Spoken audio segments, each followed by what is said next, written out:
Hello, everyone, and welcome to Lecture 27 in our course on general psychology.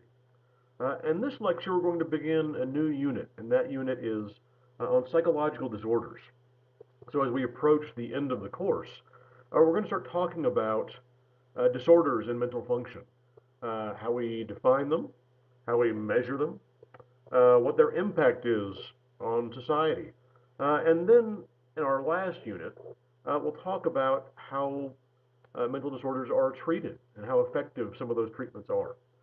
So this is the first part of that conversation. We'll talk about psychological disorders, what they are. We'll go into some examples, and then we'll leave the treatment for the next unit. So what we're going to do today is look at psychological disorders. And as always, when we're talking about an aspect of psychology, we need to define what it is we're talking about.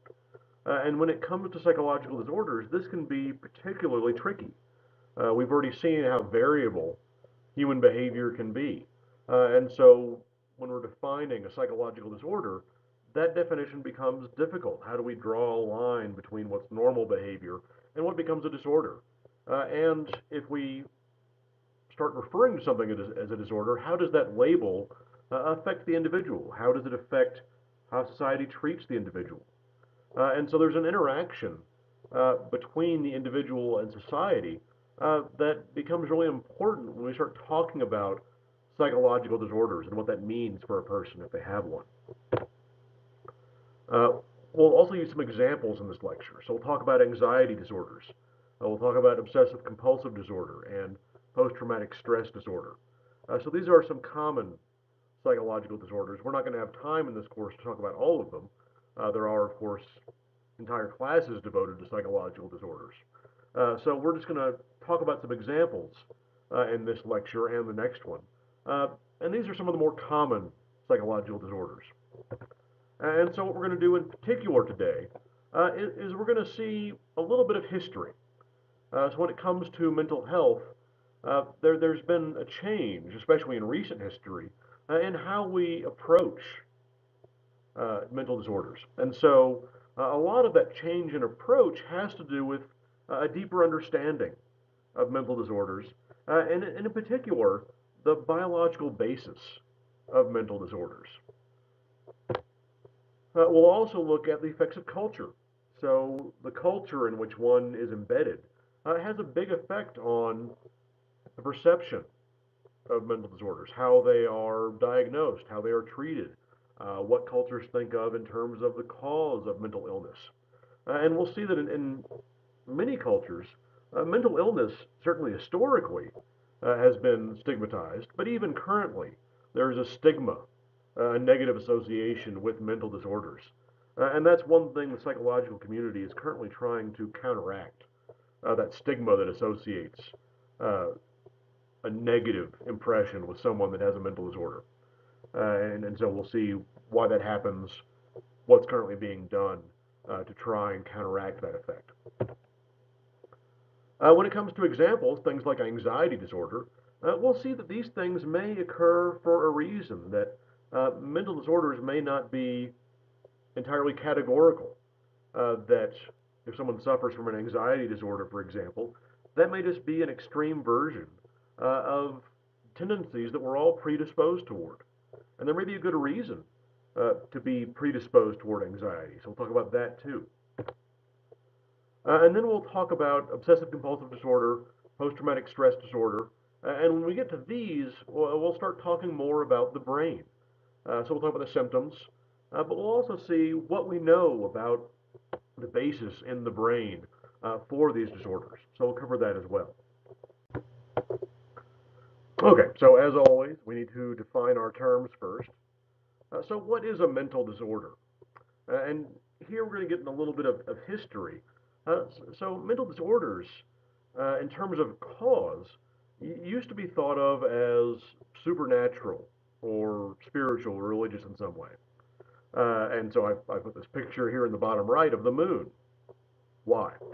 Well, because things like the moon or spirits or ghosts or demons were thought to influence people's mental function.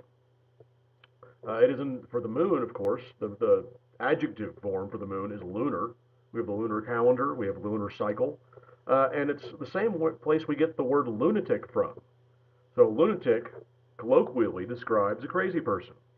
And that root word for the moon is in there because people thought that mental disorders, in some ways, were influenced or caused by the moon, by the phase of the moon.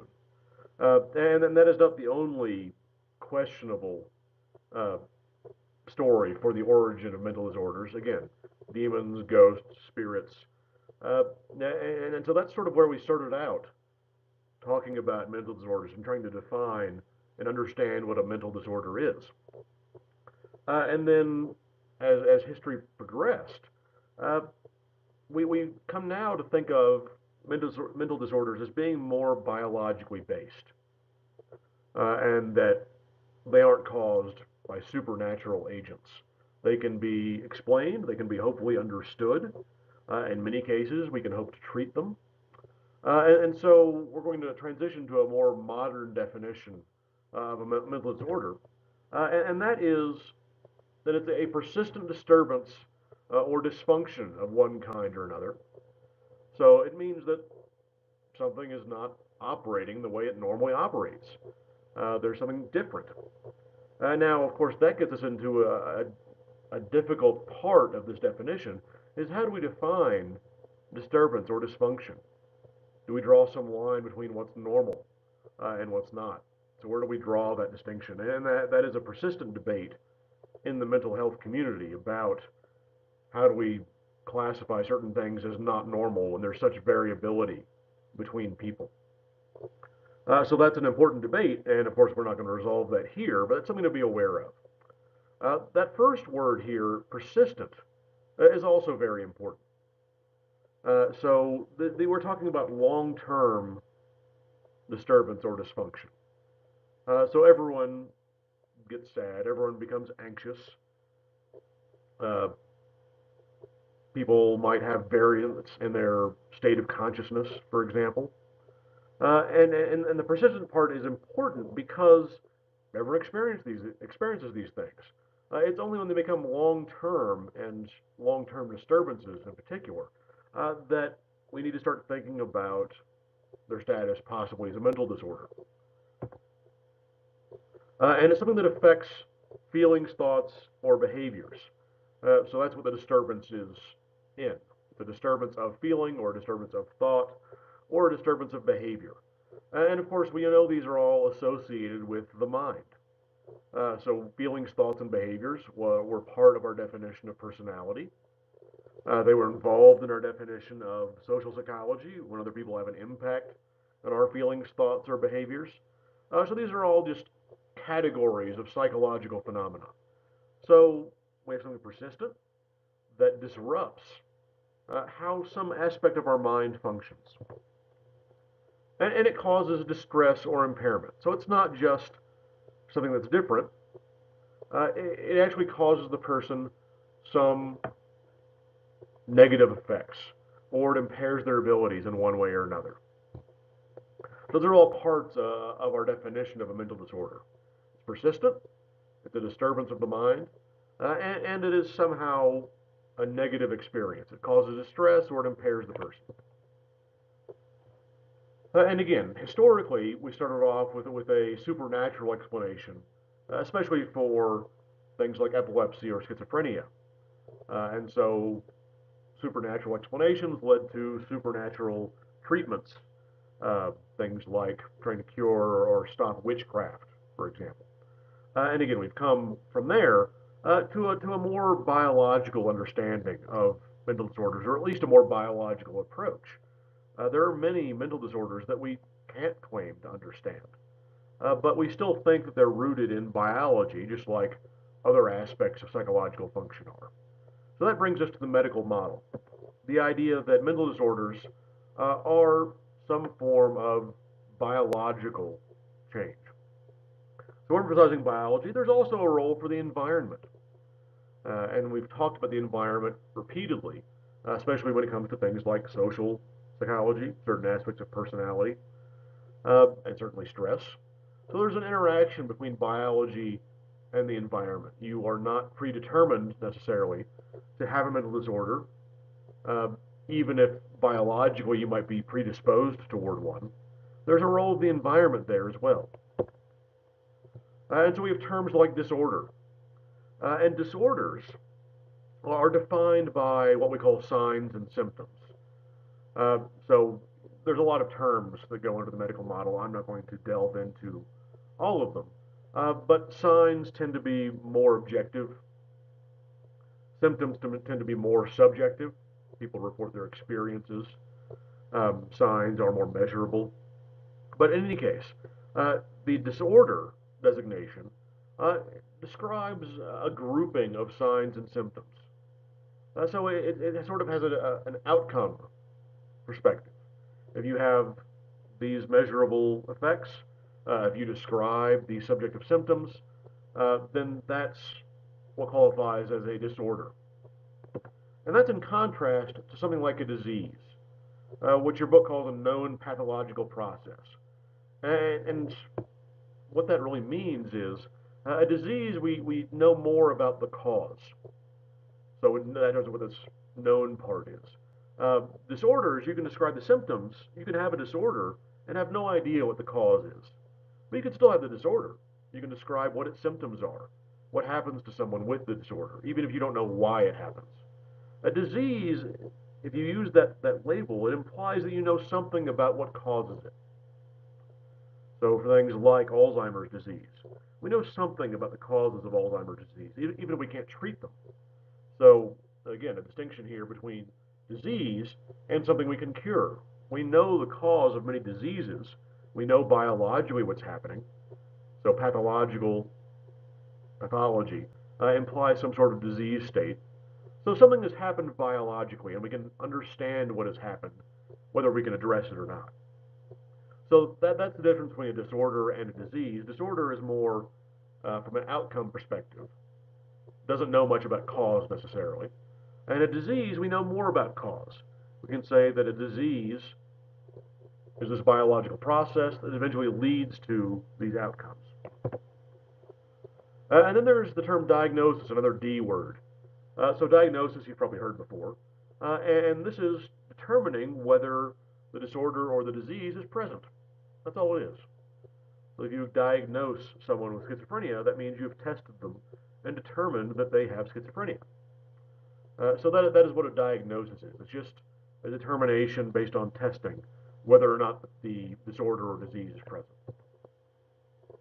So how do we do this when it comes to mental disorders?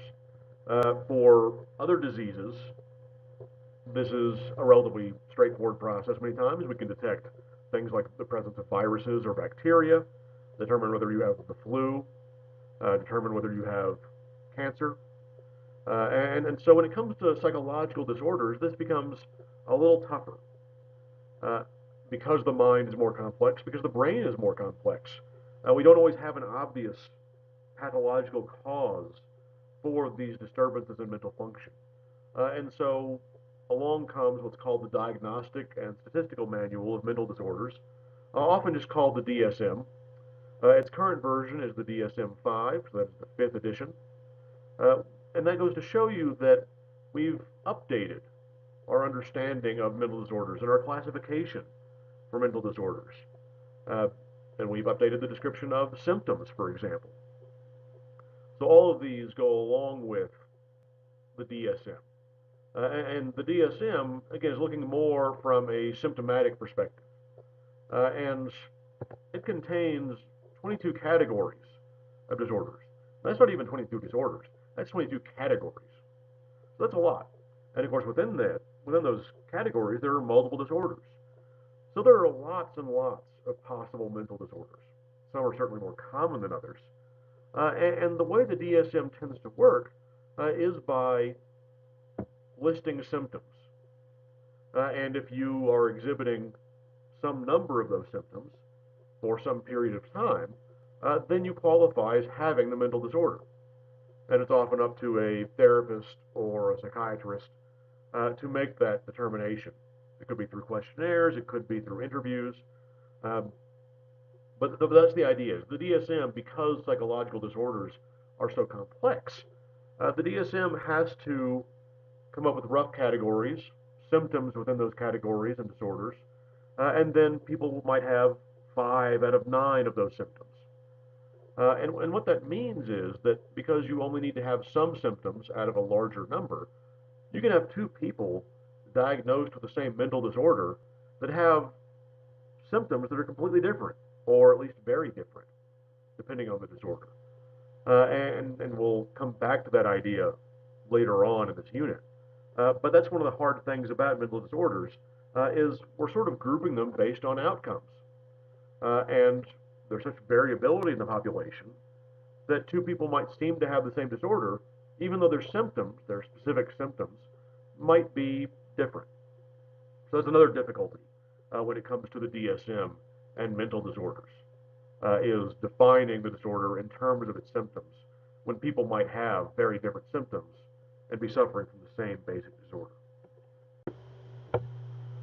So the question, of course, is how common are mental disorders and what causes them? So we've already seen from the medical model that we currently have a more biological perspective on mental disorders and where they come from. And as we're going to see here in a second, uh, that's not to say that all influences or all causes of mental disorders are biological in nature. There are other effects as well. Also, when it comes to prevalence, mental disorders are quite common, and that's surprising to many people. Around half of the population of the United States reports having some mental disorder at some point in their lives. And that's another thing to think about, is that mental disorders are not necessarily permanent. We talked about their being defined as a persistent disturbance, but that just means that these things last for weeks, months, maybe years. Some are relatively permanent, but they need not be to qualify as a mental disorder. So long term, not permanent. And we can ask what culture has to do with mental disorders.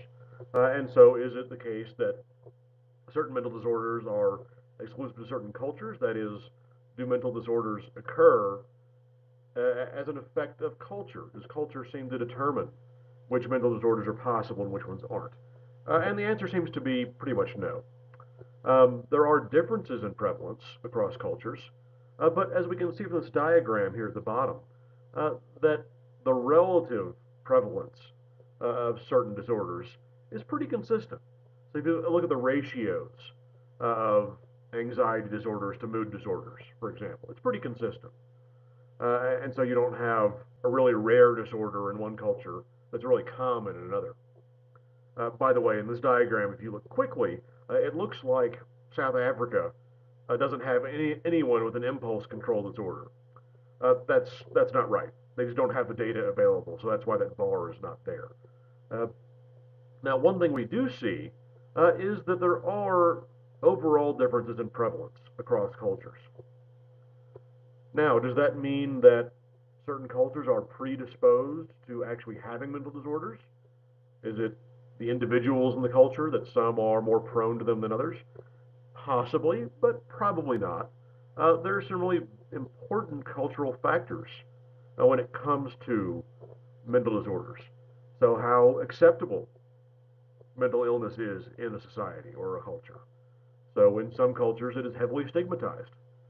In some cultures, you don't have that biological perspective, and so there's more of an idea that a person with a mental disorder is in some way weak, or they're under some supernatural influence. Uh, and so there are different levels of stigmatization that go along with mental disorders based on culture, and that can have a big impact on how readily people seek out mental health services. And of course, if you don't seek out help, you are less likely to be diagnosed. And so that's going to affect the data that we show here. So diagnosis rates are not perfectly mapped onto actual incidents of mental disorders. We have to keep that in mind. So there are cultural effects that impact how likely someone is to be reported as having a mental disorder. There are some mental disorders that are culturally specific. So your book mentions, for example, a disorder in Japan that has to do with someone not thinking they're good enough. And that combines, uh, I'm not going to try and pronounce the Japanese words, but that combines aspects of existing mental disorders. So there are some cultures that might identify disorders that don't exist elsewhere, but that doesn't mean that the disorder is unique to that culture. It just means that culture has identified it as a particular phenomenon. They might have a label for it, or they might be combining different disorders in the DSM. And so, again, there is an influence of culture on how mental disorders are perceived and diagnosed. But we seem to think their relative rates of occurrence are pretty pretty common across cultures. Looking at cause, so why do disorders occur? So again, we have that more biological perspective now, but our modern conception of mental disorders uh, incorporates other perspectives as well. So there is what's called the biopsychosocial perspective, in which case, yes, you have the biological components, things like genetics, epigenetics, the structure of the brain, other physiological factors like hormones. You also have psychology, so things like coping mechanisms. What has someone learned in school or learned as a virtue of experience? And then there are social factors. So how much social support does someone have? Do they have a nurturing family or a nurturing group of friends? Or are they isolated? What sort of environment are they in? Are they in a stressful environment? And of course, culture has a part to play there as well, because based on culture and based on things like age, sex, ethnicity, the culture you're embedded in may treat you differently. That may cause more stress or may affect the level of social support you have. So that's the biopsychosocial perspective, the idea that we have biology, a person's internal psychology, but also social environment that all combine to produce a potential psychological disorder. There's also what's known as the diathesis stress model. And all that really means is that it's a combination of things like genetics and environment. So, sort of two of the components of the biopsychosocial perspective. And the idea here is that genetically or developmentally, you may be predisposed toward a mental disorder, but that doesn't mean that for sure you will have one. That you are not destined to have one or not based purely on your genetics. That it's the combination of things like genetics and a stressful environment that can produce a psychological disorder. And this is very true for things like schizophrenia. We'll talk about that in the next lecture. But for schizophrenia, there is a highly genetic component. It's very heritable. We think around half of your risk for schizophrenia may be genetically based. But that means that half isn't. And so stressors, especially stressors early in life, seem to be more likely to produce schizophrenia in an individual than if there aren't stressful events in one's life. And so you could have any combination. You could have a lot of genetic markers for schizophrenia, in which case it would take relatively little stress to produce the disorder, or you could have only a couple of genetic markers for schizophrenia, but if you're in a really stressful environment, especially for long periods of time early in your life, then you are also at risk for the disorder. So it's the combination of the two. It's not just one or the other. It takes both. And what this tells us is that if we can identify those genetic markers, then it's particularly important to intervene early on to try and prevent some of those stressors for people that are particularly at risk. It also tells us that, again, your psychological profile, your makeup, is more than just the combination of your genes. That environment is very important as well. So those are a couple of frameworks to understanding mental disorders. And of course, those are not the only ways of looking at mental disorders. They're just what we're currently doing. So one new approach is what's called the Research Domain Criteria Project, or RDOC. And this is a focus more on the basic causes of symptoms of mental disorders than on trying to categorize and group symptoms themselves. So it's a simpler approach. It's sort of a back to basics approach. And it consists of a couple different components. One is what's called units of analysis. And this is looking at things that are measurable, that don't depend as much on self-report of symptoms. So measuring someone's genes, looking at neural circuits, that is the way neurons are connected to one another, looking at neurotransmitter levels, looking at behavior also. So this approach does not abandon the importance of behavior in understanding mental function, but measuring behavior, behavioral tests, and so these are more objectively measurable.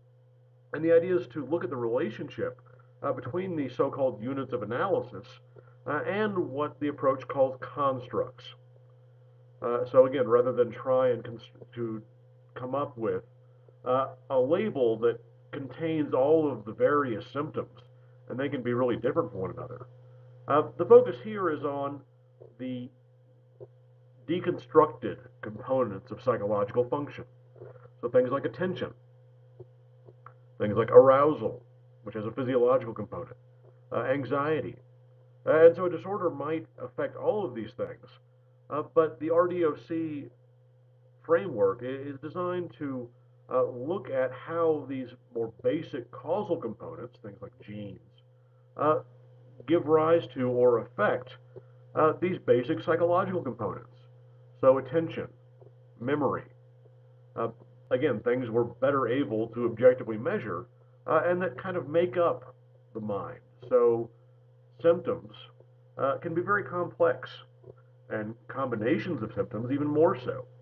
So the idea here is to break disorders down into their components. Which parts of mental function do they alter? Do they affect someone's ability to learn? Do they affect emotional function? Do they affect physiological function?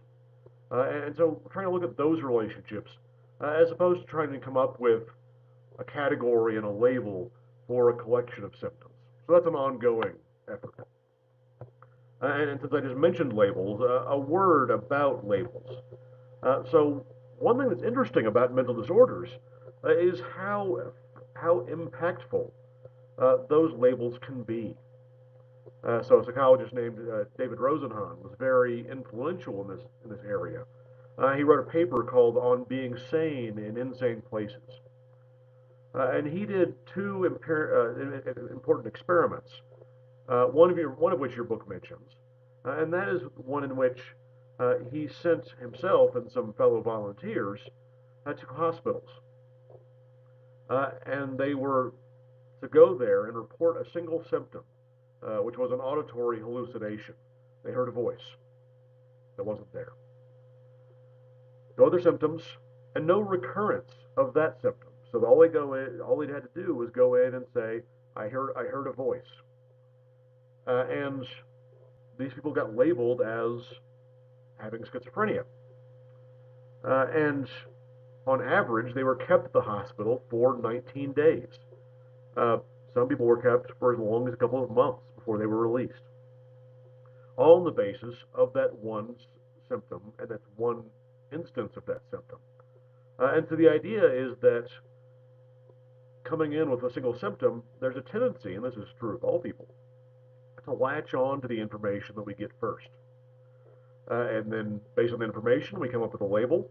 And then everything after that is viewed through the lens of that label. So subsequent behavior was not questioned in terms of, well, does this fit the diagnosis? Should we re-examine the diagnosis? And instead, the idea was this person has this diagnosis. This person has schizophrenia. How do these behaviors fit into that existing diagnosis? How do they support that diagnosis? And so it fits into our idea of confirmation bias. And so all it took was one person coming in with one instance of a symptom, and they were labeled as having schizophrenia for a long time.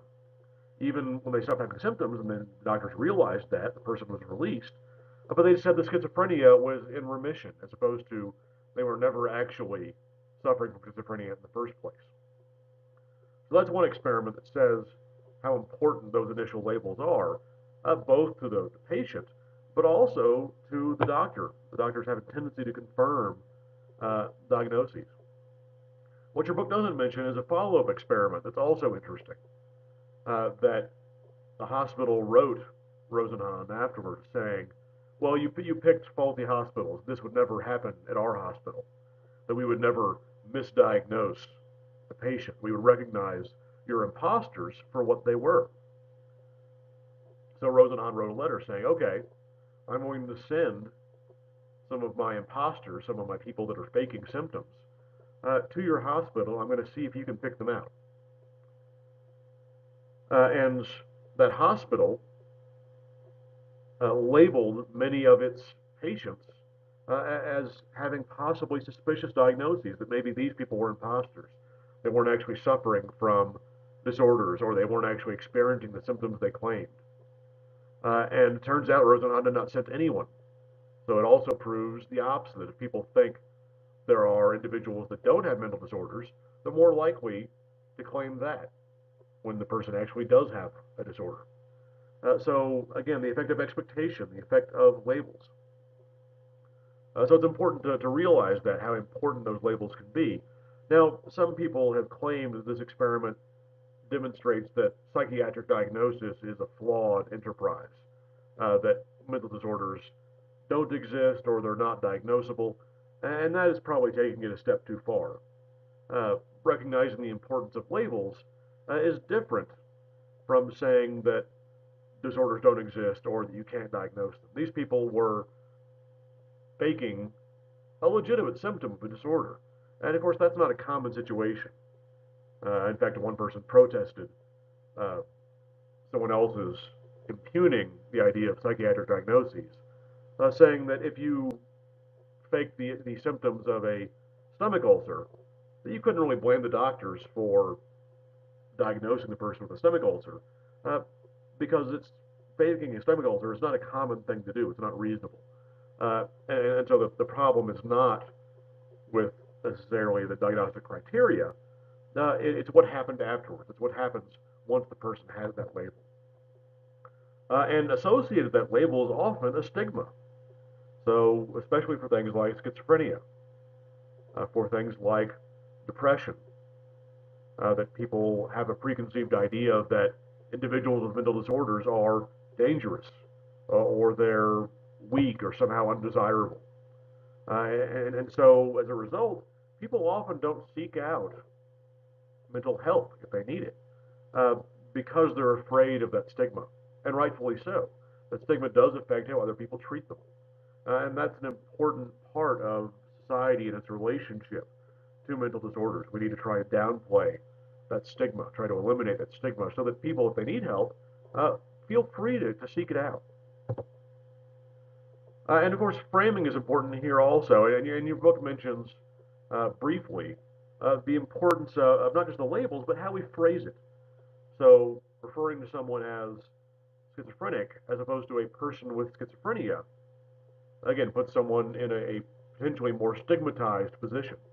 And so even how we describe someone's relationship to a mental disorder can have an impact.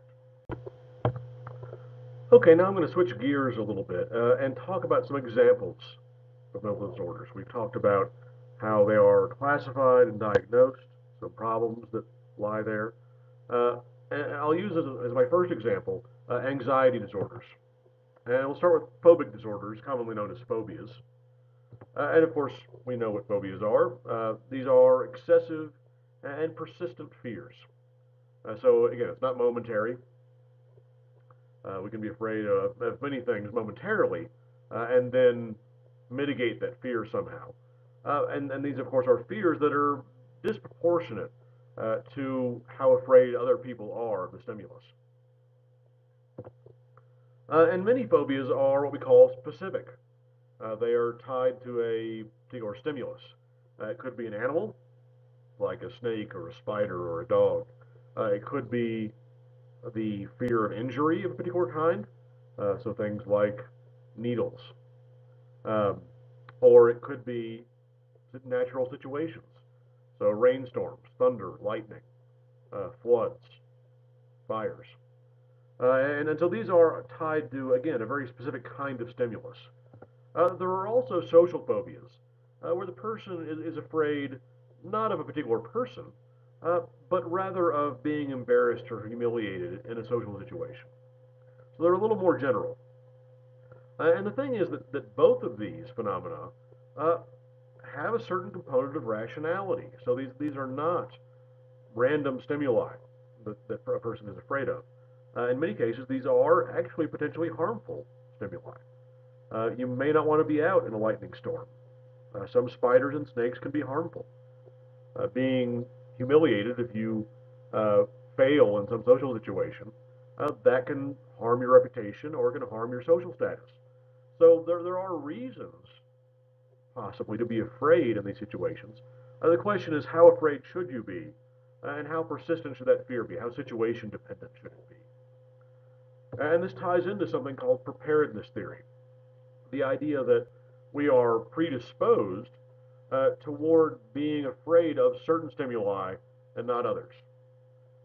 So we can learn to be afraid based on experience or based on the actions or experiences of someone else. But the idea here is that just biologically, we have an innate predisposition to being afraid of certain kinds of stimuli. And this was demonstrated by a famous study using macaque monkeys, which is just the kind of monkey that we see here. This is a figure from that study. And what this monkey did was watch a second monkey, and that second monkey was demonstrating fear either of flowers or of snakes. So that second monkey was presented with a flower and acted afraid of it, or was presented with a snake and acted afraid of that. And the question is, what does that first monkey, the one that's observing, what does that monkey learn? How does it treat flowers and snakes after that? And what the results here show is that observing monkey, the first one, didn't demonstrate a fear of flowers after this experience, which we see by these small bars on this graph. However, it did demonstrate a fear of snakes afterwards. It wasn't afraid of snakes before. It sees the second monkey acting afraid of snakes, and after that, the observing monkey is afraid of snakes. So it was able to learn that fear of snakes by observation, but it wasn't able to learn a fear of flowers by observation. Now, since the observing monkey is the same, and that second monkey is the same, its behavior is the same, that says there's something inherently different between flowers and snakes that allows for a phobia of one and not the other. There may be something biological there going on. Another anxiety disorder is what's called panic disorder, and this is characterized by panic attacks. And a panic attack is a feeling of terror, but it's also accompanied by physiological symptoms like dizziness, sweating, chest pain. It's often mistaken for a heart attack if it's severe enough. To qualify for panic disorder, the person has to have recurrent panic attacks. They have to happen multiple times, especially if the person is afraid of the next attack. And there's kind of self-enforcing. You already have a fear of the next panic attack, and the panic attack itself has fear as a component.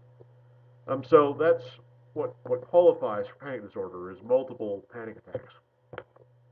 You also have agoraphobia, which is a fear of public places.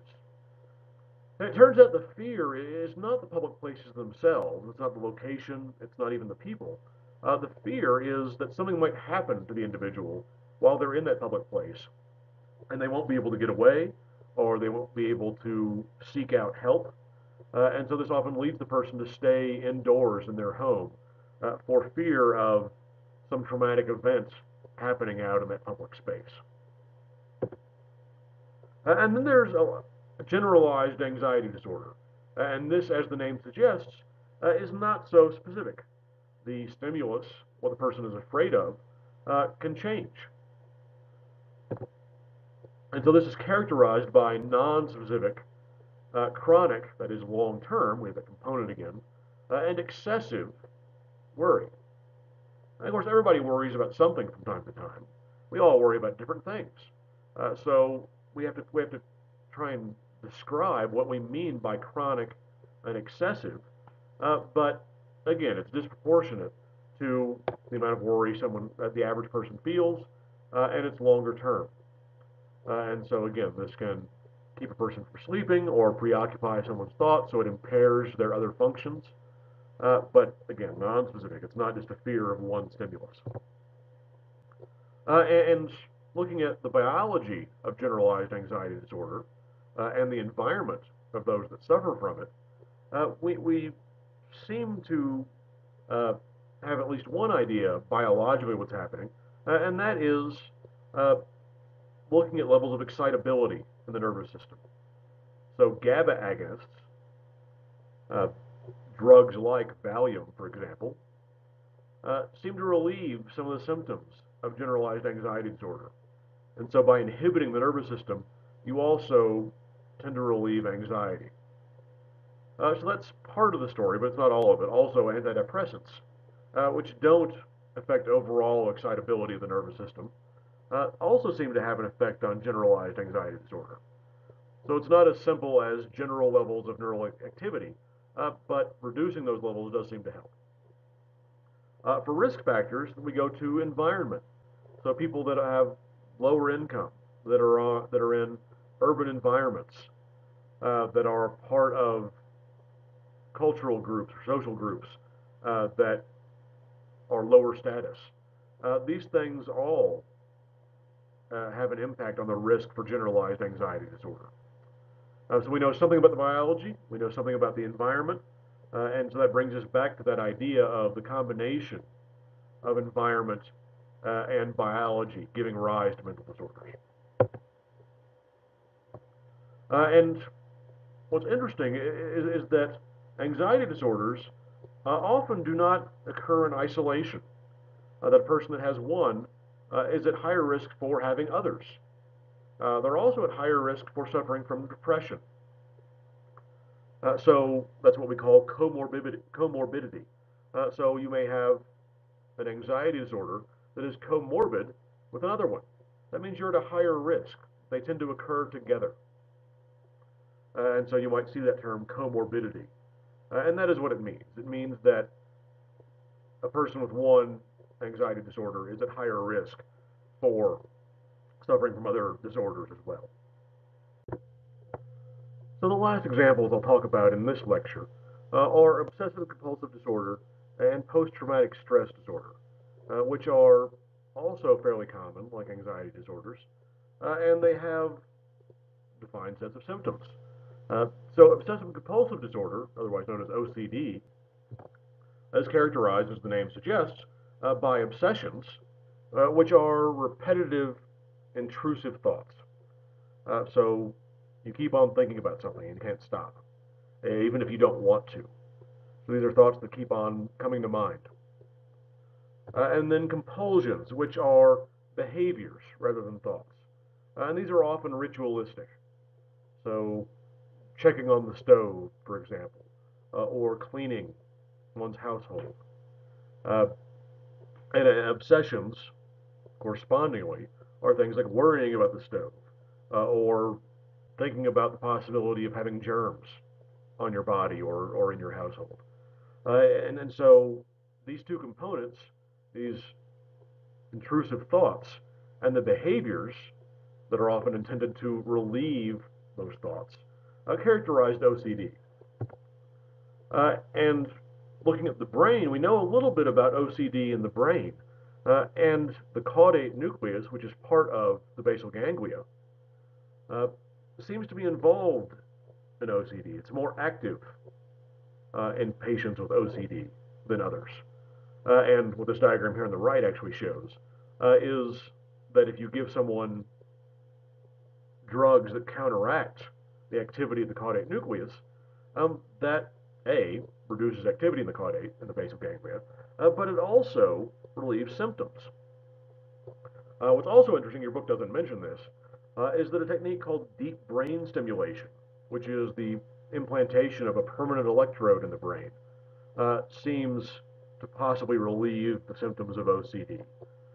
So, again, drugs are a possible approach, but also this surgical approach is a little more drastic, but it involves electrical stimulation. That's what deep brain stimulation is. So if you continually electrically stimulate the basal ganglia, that may also relieve the symptoms of OCD. Another disorder is post-traumatic stress disorder, and this is a fairly common disorder. As the name suggests, it is stress and related anxiety. There's also a component of intrusive thoughts and emotions that occur after someone has undergone some form of trauma. And this is a big problem. It affects around 12% of veterans and around 7% of Americans overall. So veterans are obviously a part of our population, but they're not everyone is a veteran. And there are other sources of trauma as well. So while it is carries a higher incidence in the military, that is not the only occupation in which PTSD can occur. So it's fairly common. And we know something about the brain here as well. So one thing that seems to co-occur with PTSD is a decrease in the volume of the hippocampus, which is a part of the brain involved in memory. Now what we see here in this diagram in the bottom left is that individuals with PTSD have smaller hippocampal volumes than those that don't have PTSD. And it's tempting to say, well, the trauma must shrink the hippocampus one way or another, and that's what causes PTSD. That doesn't seem to be the case, though, because if you examine the twins of these individuals, and if these twins have not been exposed to trauma or combat, uh, they also have hippocampi similar in volume to their twin. So what that means is that these seem to be individuals that genetically are predisposed towards smaller hippocampi, and that may be a risk factor for PTSD. We don't know much more than that. But again, it's not that trauma causes shrinkage of the hippocampus. It's that having a smaller hippocampus anyway seems to put you at higher risk for PTSD. Individuals with PTSD also exhibit increased activity in the amygdala. So we already know from previous content that the amygdala is involved in emotional processing, especially the processing of fear. And so people with PTSD tend to exhibit higher amygdala activity, possibly as a result of that trauma. Again, it could be a predisposition toward higher amygdala activity, or amygdala activity could be the result of the trauma itself. What's also interesting is that PTSD has a component of memory. So someone has undergone a traumatic experience, and they will often relive the experience in some sense, or have a memory of the experience that is intrusive. It keeps popping to mind. And so the idea here is that the person doesn't want that intrusive memory. And one way that so far seems to be effective in treating PTSD is to prevent it in the first place by administering what's called an adrenaline antagonist. So our physiological state has a big impact on which memories will stick around and which ones won't. And so if we've gone through something emotionally traumatic, that activates our sympathetic nervous system. And when we're in that activated state, we are more likely to remember the events around us. And so what they've started doing is, as long as you catch the person during the trauma or shortly after, if you administer a drug that counteracts adrenaline, then that memory isn't stored so vividly. It's less likely to come to mind. It's less intrusive. And so that helps diminish the possibility and the symptoms of PTSD. So that is a drug-based approach. Okay, that will do it for this lecture. For next lecture, we'll stick with our topic of psychological disorders, and we'll look at some more examples. So we'll look at mood disorders like depression and bipolar disorder. We'll look at schizophrenia, a relatively common but devastating mental disorder. We'll look at neurodevelopmental disorders. So these are disorders that occur during childhood and adolescence. Things like autism spectrum disorder, conduct disorder. And then finally, we'll look at personality disorders, which are another category of mental disorders. So we'll look at all of that next time, and I will see you then.